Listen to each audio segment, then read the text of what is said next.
السلام علیکم dear listeners. جی جناب کہیے تو کیسے حال احوال ہے آپ سب کے، اور جناب آپ کے شہر کا موسم کیسا ہے؟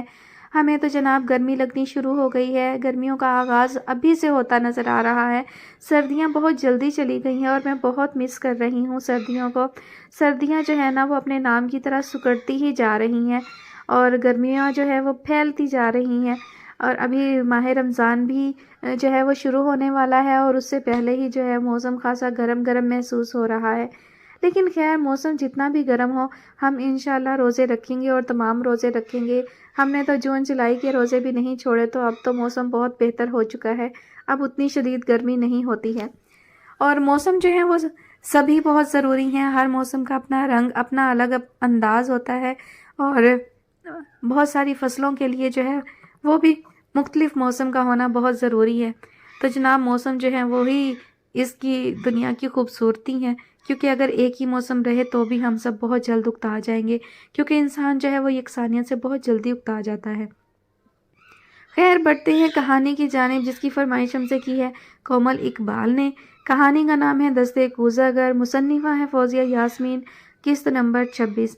کہانی جو ہے وہ کافی دلچسپ اور سنسنی خیز ہوتی جا رہی ہے، اور یہی وجہ ہے کہ گلے میں درد اور جو ہے وہ کیا کہوں میں اس کو، گلے میں خراش کے باوجود جو ہے وہ میں نیکسٹ ایپیسوڈ ریکارڈ کرنے بیٹھ گئی ہوں، کیونکہ کہانی کا اختتام جو ہے وہ لاسٹ ایپیسوڈ کا بہت ہی دلچسپ جگہ پر ہوا، تو مجھے صبر نہیں ہو سکا. میں نے سوچا کہانی آگے اکیلی پڑھنے کی بجائے آپ سب کے لیے ریکارڈنگ بھی کر لوں. حالانکہ میرا گلا جو ہے وہ کافی خراب ہے، آپ کو محسوس بھی ہو رہا ہوگا. خیر ایسا ہوتا رہتا ہے کنٹینیو ریکارڈنگ کی وجہ سے، اور مجھے معلوم ہے آپ سب کو میں نے بہت انتظار کروایا ہے. جہاں یہ کہانی 20 دن میں ختم ہونی تھی، وہاں اب اس کو جو ہے تقریباً مہینہ ہی لگ جائے گا، اور اس کے لیے میں بہت معذرت خواہ ہوں. میرا ارادہ تو یہی تھا کہ کہانی کو جلدی ختم کر دوں، لیکن بس حالات اور وقت جو ہے کچھ ایسا ہے کہ میں ایسا نہیں کر سکی. ابھی بھی میں دن کے شور شرابے کے باوجود ایپیسوڈ ریکارڈ کر رہی ہوں، اور آپ کو بہت سارا جو ہے وہ بیک گراؤنڈ میں نوائز بھی سنائی دے گا، لیکن کبھی کبھار اسے بھی برداشت کرنا پڑتا ہے. تو آپ سب ذرا اسے اگنور کر کے صرف میری آواز پر فوکس کیجئے گا. تو چلیے شروع کرتے ہیں نیکسٹ ایپیسوڈ. خرم کی بات پر زوبیا الجھ کر چند لمحوں کے لیے خاموش ہو گئی، پھر پرسوچ انداز میں کہنے لگی، آپ تو ایسے کہہ رہے ہیں جیسے اس لڑکے کو اور اس فارم ہاؤس کو جانتے ہوں. اس کے سوال پر خرم ذرا بھی نہیں گھبرایا. وہ اگر حمید کے ساتھ اپنی شناسائی ظاہر بھی کر دیتا تب بھی کوئی حرج نہیں تھا، مگر وہ حمید کو ان تمام باتوں میں گھسیٹنا نہیں چاہتا تھا، کیونکہ حمید سے دوستی کا تذکرہ کرنے کی صورت میں زوبیا فوراً اس سے ملنے کی خواہش ظاہر کرتی، جس پر خرم ہرگز عمل نہیں کر سکتا تھا. حمید یا وکی جیسے لڑکوں کے کردار سے واقف ہوتے ہوئے بھی وہ زوبیا کو اگر اس سے ملوا دیتا تو یہ اس کی نہایت کم ظرفی ہوتی، جبکہ وہ کوئی بے غیرت انسان نہیں تھا. دوسرے زوبیا کی دماغی حالت کے بارے میں بھی کچھ یقین سے نہیں کہا جا سکتا تھا کہ جانے کب اسے دورہ پڑ جائے اور وہ نامناسب رویہ ظاہر کر دے. وہ اب اسے مزید تماشا نہیں بنانا چاہتا تھا، اس لیے بہت سوچتے ہوئے بولا، میں جانتا تو نہیں ہوں لیکن پتہ ضرور کر سکتا ہوں، مگر اس جگہ کی تصدیق تم ہی کر سکتی ہو. دراصل جس لوکیشن کا تم ذکر کر رہی ہو وہ میری دیکھی ہوئی ہے. خرم کی بات زوبیا بری طرح چونک اٹھی. آپ کی دیکھی ہوئی ہے؟ اس نے حیرت سے دہرایا. شاید دیکھی ہوئی ہے. خرم نے شاید پر زور دیا تو دوسری طرف زوبیا خاموش ہی رہی. آخر خرم کو ہی کہنا پڑا، جبھی تو کہہ رہا ہوں اس کی تصدیق تم ہی کر سکتی ہو. ہم کل ہی دن کے وقت وہاں جائیں گے، کیا تم گھر سے نکل سکتی ہو؟ خرم کے سوال پر زوبیا سوچ میں پڑ گئی. خرم کے ساتھ یونیورسٹی جانے کا فیصلہ اسے کچھ مناسب نہیں لگا تھا، اور پھر جس طرح خرم کی منگیتر نے اس سے بات کی تھی اس پر تو اسے اپنے آنے پر سخت پچھتاوا ہوا تھا. مگر وہ اپنے حالات اور اپنی زندگی سے اتنی مایوس ہو گئی تھی کہ خرم سے قطع تعلق کر لینے کا مطلب تھا کہ اسے اس کے وہم کے ساتھ ساتھ زندگی گزارنی ہوگی، جو کہ اسے ہرگز منظور نہیں تھا. لہٰذا خرم کے ساتھ جانا فائدے مند تھا یا بے سود، وہ اپنی سی ہر کوشش کر لینا چاہتی تھی. مگر اس کی سمجھ میں یہ نہیں آ رہا تھا کہ وہ گھر سے نکلنے کے لیے بہانہ کیا کرے گی. عائشہ اختر تو پہلے ہی اس کی حالت دیکھ کر پریشان ہو گئی تھی. انہوں نے زوبیا سے تو ذکر نہیں کیا، لیکن انہوں نے ڈرائیور کو بلا کر اپنے طور پر سب پوچھا تھا. لیکن ڈرائیور بھی کوئی بے وقوف نہیں تھا. اسے جب پتا چلا کہ زوبیا یونیورسٹی میں نہیں ہسپتال میں ہے، بلال اختر نے اسے فون کر کے کہا تھا وہ یہاں بھی ہے، عائشہ اختر کو لیتا ہوا ہسپتال آ جائے، انہیں ضروری کام سے فوراً نکلنا ہے. وہ تو یہ سوچ کر ہی ڈر گیا تھا کہ زوبیا بی بی ہسپتال میں ہے، جانے ان کے ساتھ کیا ہو گیا ہے. وہ جو مناسب سمجھیں گی ہوش آنے پر بتا دیں گی. چنانچہ اس نے صرف اتنا کہا تھا کہ بی بی جی نے کہا انہیں ٹائم لگے گا تو میں ان کی اجازت سے گاڑی ٹھیک کرانے چلا گیا. زوبیا کے علم میں بھلے ہی یہ سب باتیں نہیں تھی مگر خطرہ تو تھا نا۔ اگر عائشہ اختر نے ڈرائیور سے کچھ پوچھ لیا اور اس نے کسی لڑکے کا ذکر کر دیا تو پھر کیا ہوگا؟ وہ ڈرائیور کو اپنے طور پر منع کر کے اسے بھی مشکوک نہیں کرنا چاہتی تھی، ورنہ ہو سکتا ہے وہ اس معاملے کو اب تک سرسری انداز میں لے رہا ہو۔ اس کے کچھ کہنے پر وہ عائشہ اختر کو اطلاع کرنے کا ارادہ نہ رکھتے ہوئے بھی ساری اطلاع دے دی اور یہ بھی بتا دے کہ زوبیا بی بی نے خاص طور پر اسے منع کیا ہے کچھ بھی بتانے سے، لہٰذا بہتر یہی تھا کہ خاموشی اختیار کی جائے اور دل ہی دل میں دعا کی جائے، سو وہ یہی کر رہی تھی۔ زوبیا، میں نے پوچھا ہے تم گھر سے نکل سکتی ہو یا نہیں؟ خرم اس کی خاموشی طویل ہوتی دیکھ کر ایک ایک لفظ کو کھینچتے ہوئے بولا، ہاں میں آ جاؤں گی، لیکن صبح میں نہیں بلکہ 12-1 بجے تک، اور میں ڈرائیور کے ساتھ نہیں آؤں گی، آپ مجھے پک کر لیجئے گا۔ زوبیا کا ذہن گھر میں کچھ بھی بتائے بغیر نکلنے کے لیے تانے بانے بننے لگا۔ اگلے دن کی صبح بڑی بوجھل اور اداس تھی۔ ساری رات ایک صوفے پر ایک ہی کروٹ سے لیٹے رہنے کے باعث رومیلا کے جسم کا ہر انگ بری طرح دکھ رہا تھا۔ پھر ساری رات اس کی سوتے جاگتے اور روتے ہوئے گزری تھی۔ نیند میں ہی اس کی آنکھیں بھر آتی اور بہنے لگتی تو اس کی نیند ٹوٹ جاتی۔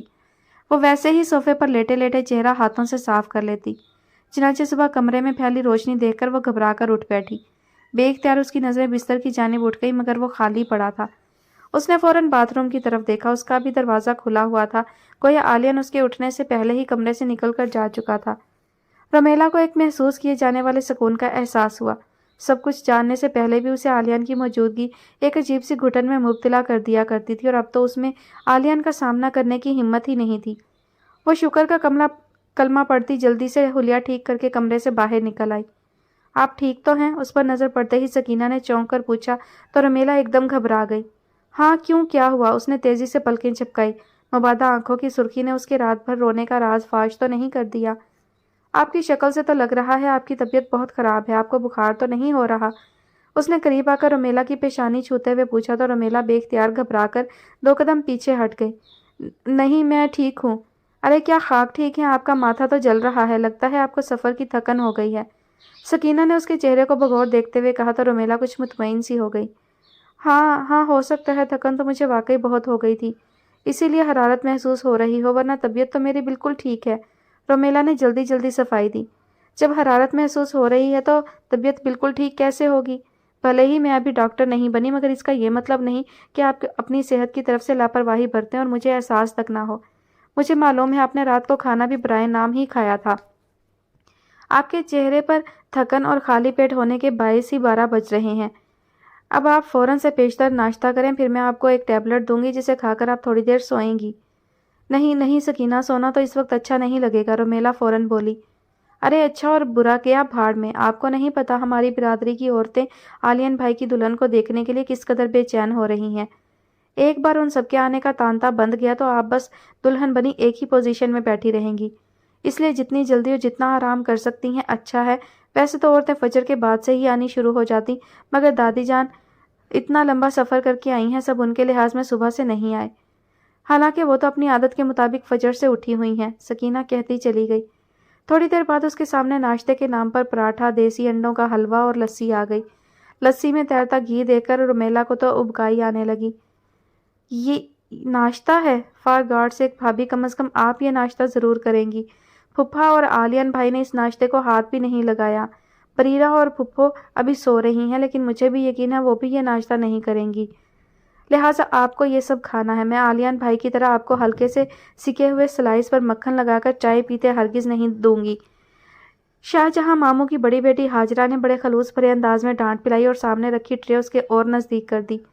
اسی وقت سکینہ کمرے میں داخل ہو گئی تو رومیلا مدد طلب نظروں سے اسے دیکھنے لگی، جو ہاتھ میں گولیوں کا ایک پتا لیے آئی تھی، اور اس پر نظر پڑتے ہی مسکرا دی۔ ہاجرہ آپا، بھابھی یہ ناشتہ نہیں کر سکتی، ان کی تو طبیعت بھی ٹھیک نہیں ہے، اور پھر یہ لوگ صبح صبح اتنی مرغن چیزیں نہیں کھا سکتے۔ کیا ہوا ان کی طبیعت کو؟ ہاجرہ نے فکر مندی سے پوچھا۔ تھکن ہو گئی ہے بس، اور کچھ نہیں ہوا ہے، رومیلا جلدی سے بولی۔ ہاں، آپ کا چہرہ مرجھایا مرجھایا لگ رہا ہے، چلیں پھر تو آپ کو معاف کر دیتی ہوں، ورنہ تو میرا پورا ارادہ تھا آپ کو یہی ناشتہ کرانے کا۔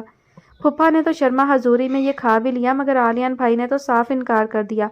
میں نے تبھی سوچ لیا تھا کہ ان کی بیوی کو زبردستی یہ سب کھلاؤں گی، لیکن نہیں بھائی، آپ بھی آخر انہی کی بیوی ہیں۔ ہاجرہ کا لہجہ تھوڑا شوق ہو گیا تو رومیلا زبردستی مسکرا دی۔ اب اسے کیا کہتی کہ لفظ بیوی اس پر بالکل سوٹ نہیں کرتا، وہ تو کسی کے سر پر زبردستی مسلط کیا گیا ایک بوجھ ہے۔ کہاں کھو گئی؟ ہاجرہ نے اس کے چہرے کے آگے ہاتھ لہرایا۔ کہیں نہیں۔ رومیلا نے اپنا دھیان اس کی جانب مبذول کرنے کی کوشش کرتے ہوئے کہا، کیونکہ وہ بڑے شوق انداز میں بولے جا رہی تھی۔ پھر میں آپ کو بھی آلیان بھائی کی طرح چائے اور ٹوسٹ دے دوں؟ نہیں ہاجرہ، مجھے تم صرف چائے دے دو، مجھے کچھ بھی کھانے کی خواہش نہیں ہو رہی۔ کچھ کھائیں گی نہیں تو ٹیبلٹ کیسے لیں گی؟ میری بات مانیں، جلدی سے ٹیبلٹ کھا کر سو جائیں، ورنہ 10-11 بجے سے جو آپ کی منہ دکھائی شروع ہوگی تو پتہ نہیں شام کب تک چلے۔ سکینہ نے سمجھایا تو ہاجرہ ایک بار پھر بڑے ڈرامائی انداز میں کہنے لگی، اور اس وقت آپ کو اتنے سادہ حلیے میں کمرے سے نکلنے کی اجازت نہیں ہوگی، بلکہ آپ کو میں سجاؤں گی، ورنہ آپ کو کیا معلوم ہمارے علاقے کی دلہن کیسی ہوتی ہے۔ آپ اور بریرہ بھابھی دونوں بہت اچھی لگیں گی۔ اس نے نقشہ تو بہت خطرناک کھینچنے کی کوشش کی تھی، مگر بات کے آخر تک اس کے چہرے پر ایک پرخلوص مسکراہٹ ابھر آئی۔ رومیلا اس کے انداز پر بے ساختہ مسکرا دی، اور پھر ان دونوں کے پرزور اصرار پر وہ واقعی کمرے میں آ کر سونے پر مجبور ہو گئی۔ سکینہ نے اسے دوا بھی ایسی دی تھی کہ وہ جلد ہی نیند کی آغوش میں چلی گئی۔ رات اس کی ویسے ہی سوتے جاگتے گزری تھی، چنانچہ اس وقت جب وہ 2 گھنٹے کی اچھی گہری نیند لے کر اٹھی تو خود کو پہلے سے بہتر محسوس کر رہی تھی۔ سکینہ اور ہاجرہ نے اس کے لیے بالکل اپنے روایتی علاقائی کپڑے نکال کر اس کے کمرے میں رکھ دیے تھے۔ رومیلا اتنا بھاری جوڑا دیکھ کر صرف بھویں اچکا کر رہ گئی اور بغیر چون چرا کیے نہا کر زیب تن کر لیے۔ وہ باتھ روم سے باہر نکلی تو ہاجرہ اس کے انتظار میں اس کے کمرے میں ٹہل رہی تھی۔ واؤ، آپ تو بہت خوبصورت لگ رہی ہیں، آپ کے بال اتنے لمبے ہیں، مجھے تو معلوم ہی نہیں تھا۔ اس نے رومیلا کے کمر تک آتے گھنے بالوں کو دیکھتے ہوئے ستائشی انداز میں کہا۔ رومیلا صرف مسکرا کر رہ گئی تو وہ مزید کہنے لگی، ابھی تو آپ نے وہ زیور نہیں پہنا جو ہمارے ہاں دلہن پہنتی ہے، جب آپ وہ پہنیں گی پھر دیکھیے گا کیا لگتی ہیں۔ وہ خاصی پرجوش ہو رہی تھی۔ وہ زیور ان کپڑوں کی طرح بھاری تو نہیں ہوگا نا؟ رومیلا نے پریشانی سے پوچھا۔ بھاری تو یہ کپڑے بھی نہیں ہیں، لیکن آپ خود اتنی نازک ہے کہ آپ کو ضرور بھاری لگیں گے۔ یہ کپڑے تمہاری نظر میں بھاری نہیں ہیں؟ رومیلا نے ایک ہاتھ سے قمیص کا دامن اٹھاتے ہوئے حیرانی سے کہا تو ہاجرہ کھلکھلا کر ہنس دی۔ دلہن کے لحاظ سے تو بالکل بھی نہیں، ہاجرہ نے کندھے اچکائے۔ تو کیا کل رات کو جب بریرہ ولیمہ کی دلہن بنے گی تو وہ ایسے ہی کپڑے پہنے گی؟ رومیلا نے کچھ سوچتے ہوئے پوچھا۔ نہیں بھابھی، بریرہ کے لیے تو تائی جان نے بالکل شہر والے کپڑے بنائے ہیں جیسے شہروں میں دلہنیں پہنتی ہیں۔ اس وقت تو گاؤں کی عورتیں گھر پر ملنے آ رہی ہیں، اس وقت ایسے کپڑے آپ لوگوں کو پہنا دینا الگ بات ہے، لیکن اگر ولیمے کے اتنے بڑے فنکشن میں بریرہ کو علاقائی لحاظ سے تیار کیا تو بریرہ کو شاید اچھا نہ لگے۔ آخر اس کی پرورش تو شہر میں ہوئی ہے، وہ اس ماحول اور رہن سہن کی عادی ہے۔ پہلے ہی ہم لوگوں کے ماحول میں بہت فرق ہے، ایسے میں ہم کوئی بھی ایسا کام نہیں کرنا چاہتے جس سے بریرہ کو ایک دم اس ماحول کے مطابق ڈھلنا بہت مشکل لگنے لگے۔ ایسے تو وہ بہت گھبرا جائے گی۔ اس کے رشتے ہونے سے پہلے ہی کافی لوگوں نے اس شادی پر اعتراض کیا تھا کہ وہ شہر کی ہے، یہاں ایڈجسٹ نہیں ہو سکے گی، لیکن دادی جان کا کہنا تھا کہ ہم لوگ بھی کوئی دیہاتی گنوار نہیں ہیں، ہمارے گھر میں بہت پڑھا لکھا ماحول ہے، پھر بھلا بریرہ کو کیوں مشکل پیش آئے گی؟ چنانچہ ہم سب تو اسے لائے ہی یہ سوچ کر ہیں کہ وہ جیسے رہنا چاہے گی اسے رہنے دیا جائے گا، پھر آہستہ آہستہ وہ خود ہی سب کچھ اپناتی چلی جائے گی، اور اگر نہیں بھی اپناتی تو جس میں وہ خوش ہم بھی خوش، بس سب کے ساتھ گھل مل کر رہے۔ ہاجرہ کہتی چلی گئی۔ رومیلا ان سب کی سوچ اور وسیع نظری پر حیران ہونے کے ساتھ ساتھ متاثر بھی ہوئی تھی۔ واقعی وہ لوگ بڑے کھلے دل کے ساتھ بریرہ کو بیاہ کر لائے تھے۔ اس کے دل سے بے اختیار دعا نکلی تھی کہ بریرہ کے ساتھ جو کچھ بھی ہوا تھا اس کا علم ان لوگوں کو کبھی نہ ہو، یہ خوش باش گھرانہ ایسے ہی ہنستا بستا رہے اور اس پر کوئی آنچ نہ آئے۔ ہاجرہ نے اسے مخصوص روایتی زیور پہنا کر اس کے بالوں کی 2 چوٹیاں بنا دی، البتہ میک اپ رومیلا نے خود ہی کیا۔ اس کے باوجود اپنا آپ اسے بہت عجیب اور منفرد سا لگ رہا تھا، حالانکہ ہاجرہ مسلسل اسے سراہے جا رہی تھی۔ اس کے علاوہ جس نے بھی اسے دیکھا بڑے کھلے دل سے اس کی تعریف کی، سوائے بریرہ اور شگفتہ غفار کے۔ ان دونوں سے اسے اسی رویے کی امید تھی، بلکہ اب کیونکہ وہ سچائی سے واقف تھی لہٰذا اب انہیں حق بجانب سمجھتے ہوئے اس کے دل میں ان کے رویے کو لے کر کوئی شکایت بھی پیدا نہیں ہوئی تھی، بلکہ جب اس نے محسوس کیا کہ بریرہ کے مقابلے میں سب اس کی تعریف زیادہ کر رہے ہیں تو وہ الٹا شرمندہ ہونے لگی، جیسے اس نے بریرہ کے کسی حق پر ڈاکہ ڈال لیا ہو۔ اس کی فطرت ایسی تھی کہ وہ اپنی تعریف پر زندگی میں کبھی بھی نہیں اترائی تھی۔ پھر اس وقت تو صورتحال بھی بڑی عجیب تھی، وہ تو خود میں سمٹ کر رہ گئی تھی، لیکن بھلا شگفتہ غفار کو اس کے احساسات کی کیا خبر؟ وہ تو سب کو اس کے گن گاتے دیکھ کر بری طرح تلملا گئی تھی، جس کا وہ اظہار نہیں کر پا رہی تھی، تو ان کی چنچلاہٹ دوسری چیزوں پر نکل رہی تھی۔ یا آپ لوگوں نے ولیمہ کل کیوں رکھا ہے؟ آج ہی کر لیتے تو کل ہم اپنے گھر روانہ بھی ہو جاتے۔ شگفتہ غفار نے بھنائے ہوئے انداز میں نانی اماں کو دیکھا۔ یہ تمہیں ماں کے گھر رہنا اتنا گراں کیوں گزر رہا ہے جو تم ایک ہی دن میں گھبرا گئیں؟ نانی اماں نے کچھ اچنبھے سے پوچھا۔ نہیں ایسی تو کوئی بات نہیں۔ شگفتہ غفار سے کوئی جواب نہ بن سکا تو وہ سر جھٹک کر رہ گئیں، جبکہ مومانی جان صفائی دینے لگی۔ اصل میں سوچا تو ہم نے بھی یہی تھا کہ ولیمہ اگلے دن ہی کر لیں گے، مگر آپ کے بھائی نے ہی ارادہ ملتوی کر دیا۔ ان کا کہنا تھا اگلے دن تو سفر کی تھکن ہی اتنی ہوگی کہ ولیمہ اس کے اگلے دن رکھا جائے تو ہی سکون سے ہو سکے گا۔ ارے تو کیا ہو گیا؟ نانی اماں بہو کے صفائی دینے پر بگڑ کر بولی۔ اچھا ہی ہوا جو آج ولیمہ نہیں رکھا۔ سنا نہیں تم نے شگفتہ نے کیا کہا؟ اگر آج ولیمہ ہوتا تو یہ کل ہی روانہ ہو جاتے۔ اتنے دنوں بعد تو آئے ہیں، اب جائیں گے تو جانے کب آئیں گے۔ اچھا ہی ہے کچھ دن ٹھہریں۔ اور کان کھول کر سن لو شگفتہ، یہ تمہارا میکہ پہلے ہے اور تمہاری بیٹی کی سسرال بعد میں۔ نانی اماں کو شگفتہ غفار کی بات سخت ناگوار گزری تھی، جبکہ ان کا سب کے سامنے شگفتہ غفار کو جھڑکنا ممانی جان کو بڑا عجیب لگا۔ وہ اپنے طور پر صفائی دینے کے لیے کہنے لگی، دراصل میں اس نظر سے کہہ رہی ہوں کہ یہاں رہنے میں عالیان کی چھٹیاں ضائع ہو رہی ہیں۔ یہاں تو یہ بعد میں بھی آ سکتی ہیں، جبکہ یہاں سے جلدی جانے کی صورت میں عالیان کو رومیلا کے ساتھ کہیں باہر جانے کا موقع مل جائے گا۔ اپنے طور پر تو انہوں نے نانی اماں کو ٹھنڈا کیا تھا، مگر انہیں کیا پتا تھا کہ ان کی بات شگفتہ غفار کو آگ لگا دے گی، جو پہلے ہی چڑی ہوئی تھی۔ رومیلا کے سامنے رومیلا اور عالیان کے کہیں جانے کا سنتے ہی اتنی بری طرح بھڑک اٹھی کہ ساری مروت لحاظ بالائے طاق رکھتے ہوئے تنک کر بولی، عالیان بھلا رومیلا کو لے کر کہیں کیسے جا سکتا ہے؟ اس نے کوئی سوچ سمجھ کر پلاننگ کے ساتھ شادی تھوڑی کی ہے۔ اچانک جیسے کوئی قیامت ٹوٹی ہو ایسے تو شادی ہوئی ہے۔ اس کے پاس بھلا ان فضول چوچلوں کے لیے وقت کہاں ہے؟ اتنا تو کام پھیلا ہے آفس میں۔ شگفتہ غفار تو گویا انگارے چبا رہی تھی۔ ان کا یہ لب و لہجہ اور انداز دیکھ کر سبھی دم بخود رہ گئے۔ سب سے زیادہ بری حالت رومیلا کی تھی۔ وہ تو ان کے چہرے کی جانب دیکھ بھی نہیں پا رہی تھی، اور بغیر دیکھے ہی اسے پتا تھا کہ وہاں اس کے لیے کتنی حقارت ہوگی، کیونکہ ان کا ہر لفظ ذہن میں بجھا ہوا تھا، خاص طور پر ان کا یہ کہنا کہ جیسے کوئی قیامت ٹوٹی ہو ایسے تو شادی ہوئی ہے۔ رومیلا کو ذلت و شرمندگی کی گہرائیوں میں دھکیل گیا۔ اس کے لیے وہاں سب کے بیچ بیٹھنا مشکل ہو گیا تھا۔ دل چاہ رہا تھا ابھی اٹھ کر یہاں سے بھاگ جائے، مگر اس میں تو ہلنے کی بھی سکت نہیں تھی۔ اتنی سخت بے عزتی محسوس ہوئی تھی اسے اپنی کہ اس کی آنکھیں جلنے لگی تھی۔ کیسی باتیں کر رہی ہو شگفتہ؟ کچھ تو سوچ سمجھ کر بولا کرو۔ شادی چاہے جن حالات میں بھی ہوئی ہو، اسے قیامت تو مت کہو۔